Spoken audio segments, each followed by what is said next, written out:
So many of these videos focus on personal relationships, intimate relationships, when we should identify the red flags, when we should maybe see it's time to walk away, and maybe when to know it's time when the relationship is no longer serving you. And as important as these relationships are, I think it's also as vital and as important to identify the friend versus foe, or maybe the friend that is actually a foe. Not all relationships, not all friendships are meant to last forever. Somebody had recently told me they're in your life for either a reason, a season, or a lifetime. And as sad as it may be, sometimes certain relationships need to be let go and left in the past. Today we're going to talk all about those, because with the holidays here, I do know that a lot of feelings will be hurt. I know that a lot of relationships will be tested, and sometimes it's not you, it's not even them. Sometimes it's just that relationship is no longer serves a purpose in your life. So let's talk about it. Here we go.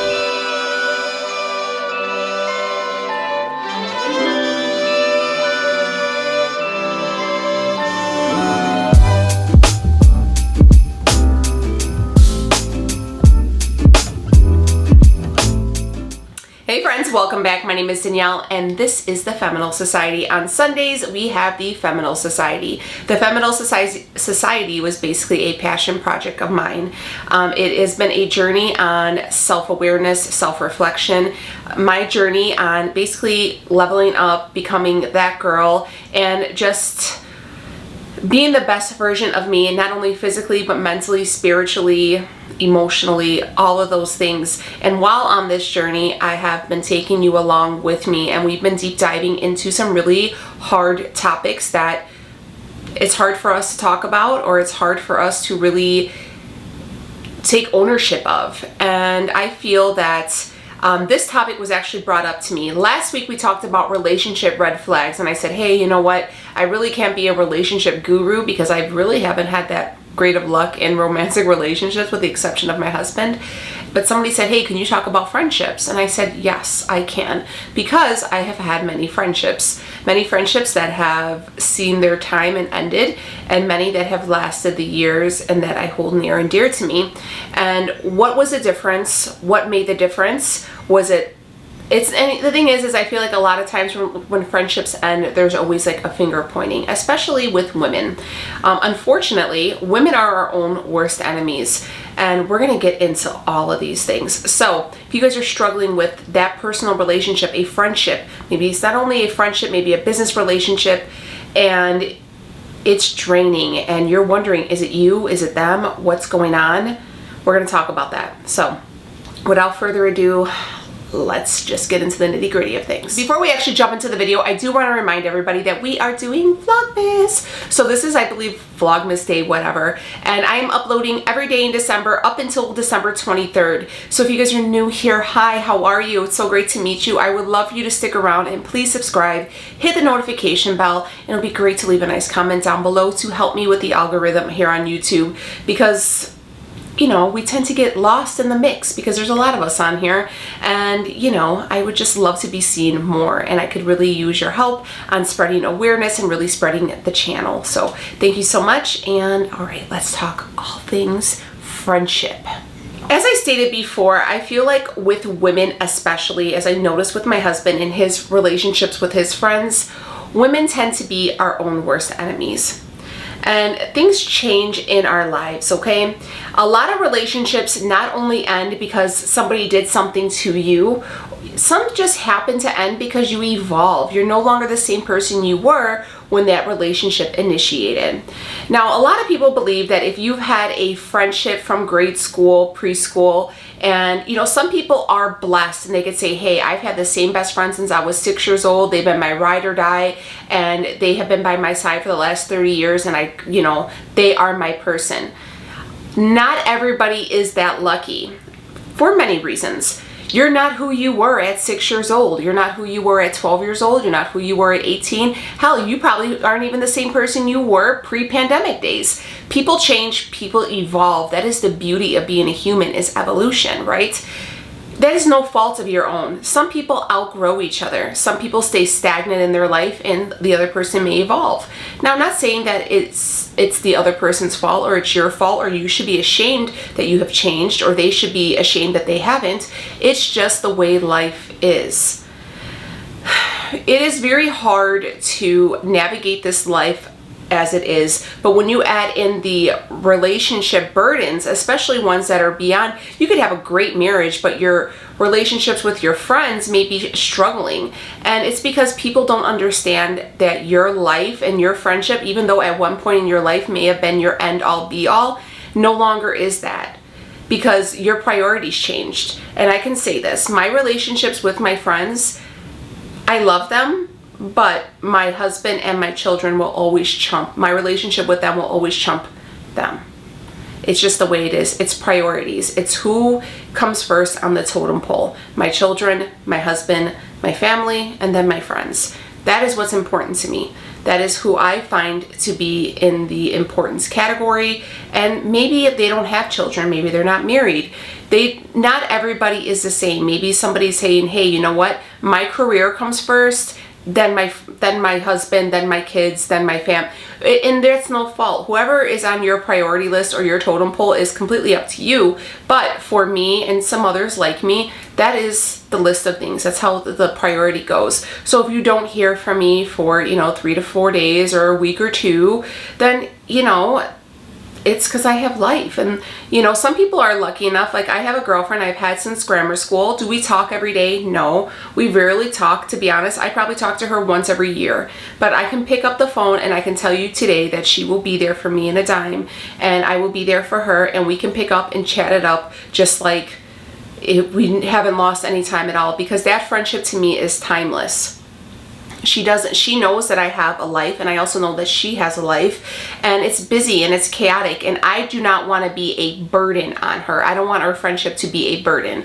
And that comes to a point when friendships you find are a burden and you're like, damn, I gotta call her back, because if I don't call her back right now, she's gonna be pissed, and let me just call her back. And you're like, oh God, yeah, because they take so much energy. If there's not a mutual respect and a mutual understanding with your life, and even though maybe you're a stay-at-home mom and you don't work outside the home, but it's your own kind of chaos, and your time is spent the way you want it to, and they can understand that, then that friendship is probably reaching its expiration point, because eventually there's going to be some hurt feelings and there's going to be some hurtful things said. And I also want to reiterate the things that we've always been saying on here. Not every comment deserves a response, and not every action deserves a reaction. So if they feel some kind of way and they want to respond to you or say something to you in a negative way or try to put you down or anything like that, always remain classy, always remain the bigger person, and let them go. And honestly, if they may say something to you that you feel is hurtful and they've been stewing on that for quite some time, that's saying a lot more about them than it is about you. And my best advice is to always cherish the time that you had with them and the relationship you have, and just still maintain that level of respect. Just because at that given moment, they probably don't deserve your respect, but give it to them anyways because you're the better person. Okay, so leaving it at that. When some people, and then there's also going to be people that never evolved from who you were.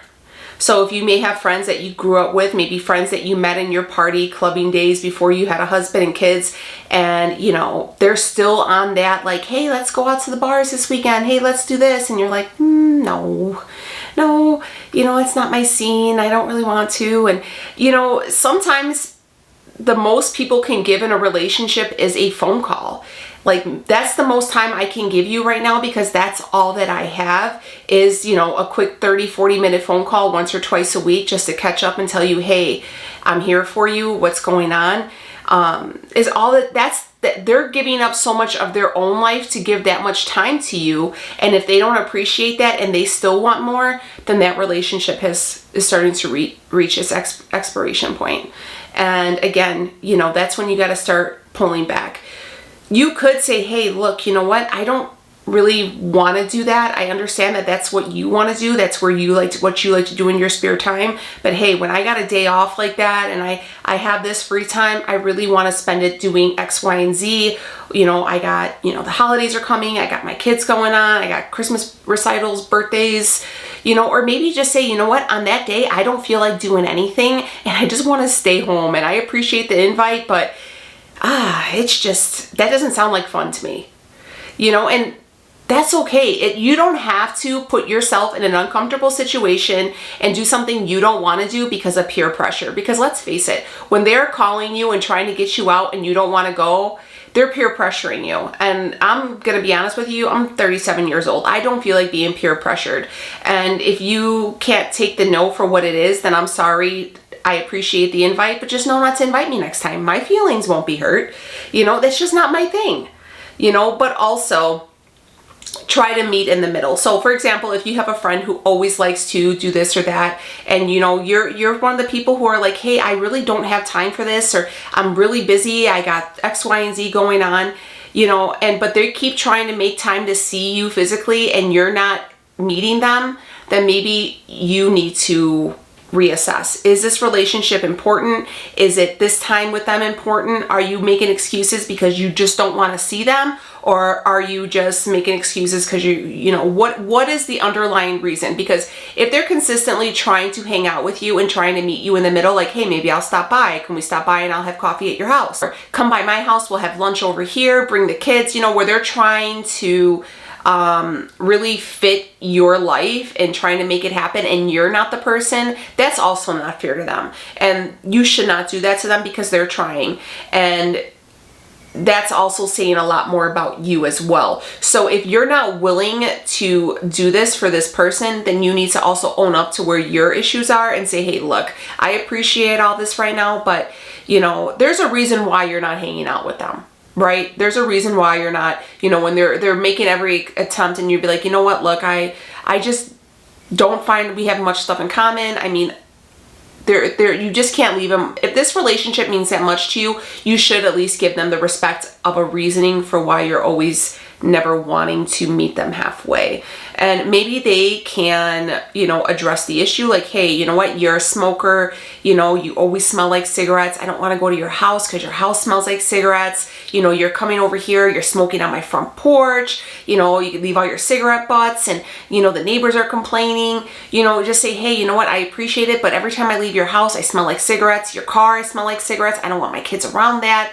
You know, and so maybe they can rectify the situation and change that. If they don't want to give up, you know, the smokes, then, you know, then obviously they have to make the choice. And with every decision, either if it's good or bad, if it's negative or positive, there is some kind of reaction from other people, and not everybody is going to want to be a part of your life. And that's the things that happen, and that's okay. I don't understand why we have to have excuses for why we don't want to be friends with somebody. If you didn't want to be in a relationship anymore, if you were dating a guy and you're like, look, I just don't like him, I feel like he's kind of annoying, and I just don't like him. I liked him in the beginning, but I'm over it. I just don't feel that like we click. It's just, I don't know what it is. It's just not working. No one would be like, well, you need to make it work. Well, why not? Nobody would question your judgment then. They would say, hey, you know what? If it's not working, it's not working, and that's okay. The same goes for friendships. If it's not working, then that's okay. It's just the way you handle the situation and the way you move on from it are what's going to basically separate you from the assholes. Plain and simple. If you're going to treat the person with respect and be honest, or, you know, you're going to snap off and say some awful things to them for no reason and, you know, basically just have word vomit of all the things you've been holding on. There are going to be people who do not like to see who you've become. You know, whether you know, and it's either positive or negative. Like maybe you've, you know, got divorced and started hanging out with a lot of guys and having a lot of different male attention. People are gonna be like, hey, you know what? That's not for me. And that's okay. You know, you're changing, you're who you are, and that's it. Maybe some people say, hey, you know what? Since you got that new job, or since you lost your weight, or, you know, since you got that little surgery, or, you know, you're doing a lot of things and you're doing, you know, all these different things to your appearance, and I don't really like, I feel like you're becoming a little conceited. You know, I just don't like it. And that's okay. That's their opinion. They don't have to be in your life. Being in your life, being friends with you it's a privilege. I mean, I'm not trying to sound cocky, but you guys are, remember, and I always say this, you guys are blessed. You guys are a blessing to anybody you come along to. You know, it's a blessing to have you in your life. You are a present to the people in your life because you are giving something. You are giving them some kind of amazing little piece of their puzzle that's been missing. And if they feel all kinds of ways about who you are and what you're doing at this current point and they don't like it, that's okay. They don't have to be involved in your life. But you also don't have to sit around and be bullied, belittled, or attacked for whatever decisions you are making. You're a grown-up. If they are not effing you, financing you, or feeding you, then they do not have any type of input in your life. And those 3 F's are pretty much up for grabs too.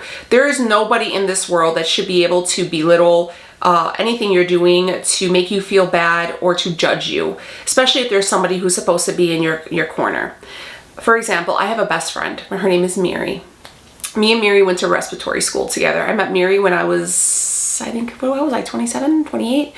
And we went to respiratory school together. We worked together. Mary was the first person I called when I had Rebecca and she was in the ICU.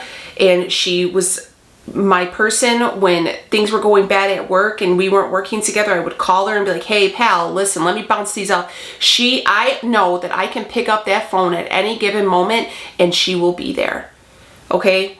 But I can also go 2, 3, 4 weeks without talking to Mary on the phone. But it doesn't matter because she has 2 kids, she's worked, she's got her husband, she's got her own life. But she knows if she calls me at 4 o'clock in the morning and she's like, hey, what are you doing? I can talk, what's going on? Whatever you need, I am that person.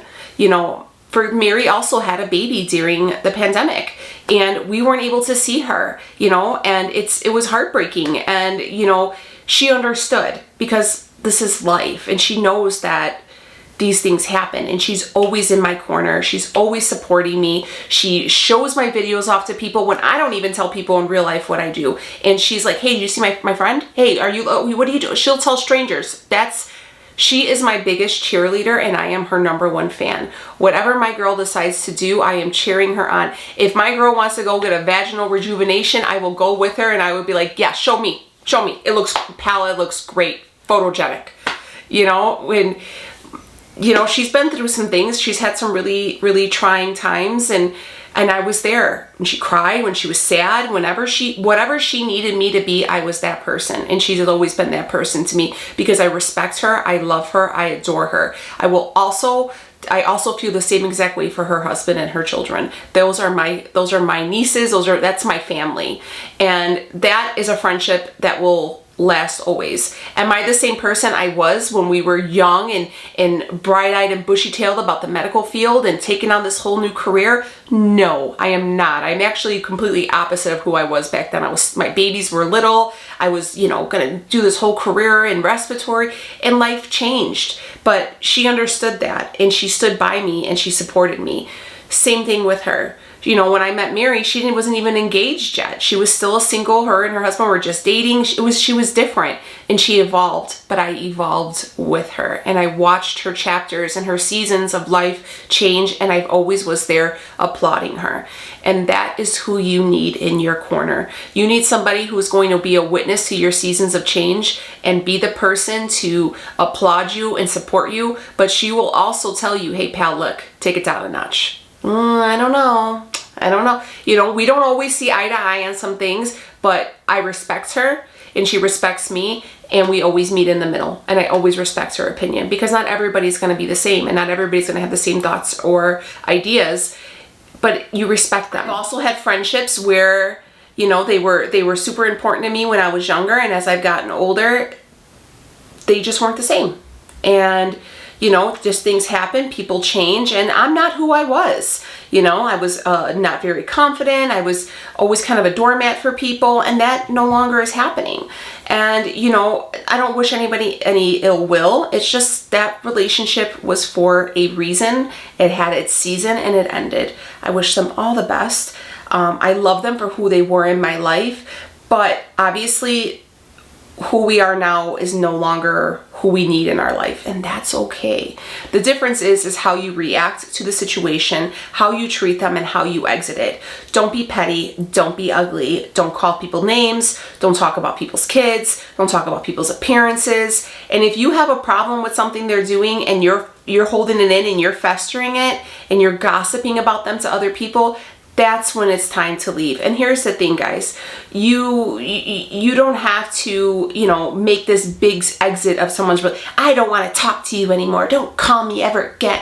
You don't have to do that. Just say, hey, you know what, look, obviously this isn't what it's going to work out, and I love you, but you know what, this is where it's ending for me, and you know, I wish you all the best, but you know, I'll talk to you later. And you just drift, and that happens, and that's okay, because that's what life does. People evolve, people change, and you become different people. The thing is don't ever be ugly and wish anybody any ill will or say anything awful, because words that are said can never be taken back, and people will always remember the last thing you said to them, and they will always remember the hurtful things you say to them and how you stew on them. So it's no need. You build a bridge and you get over it, but you always